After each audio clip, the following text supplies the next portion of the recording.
أعوذ بالله من الشيطان الرجيم بسم الله الرحمن الرحيم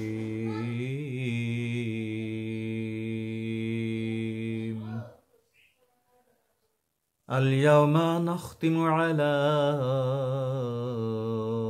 أفواههم وتكلمنا أيديهم وتشهد أرجلهم بما كانوا يكسبون আল্লাহ রাব্বুল আলামিন সূরা ইয়াসিনের 65 নম্বর আয়াতে আল্লাহ বলছেন যে ওদিন ওদের মুখে মোহর করিয়া দিব,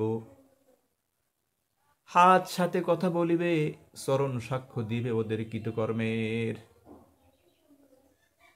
এমন একটা দিন আসবে যেদিনে মুখে সিল মেরে দেওয়া হবে, মোহর মেরে দেওয়া হবে, মুখে কোনো কথা বলতে পারবে না, হাত সাথে কথা বলবো, পাও সাক্ষী দিবে আমরা সারা জীবন কি করেছি, তার সমস্ত কথা অঙ্গ প্রত্যঙ্গগুলা সাক্ষী দিবে। সেই কথা আল্লাহ রাব্বুল আলামিন সূরা ইয়াসিনের 65 নম্বর আয়াতে বলে দিলেন।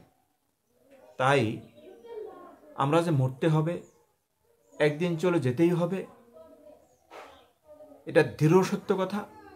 তাই মরার আগেই আমরা মরণের প্রস্তুতিতে সবসময় মরণের প্রস্তুতি থাকি। তো আল্লাহ যেন আমাদেরকে সবাইকে ঈমান আমান মজবুত করে মৃত্যুবরণ করতে দেয়।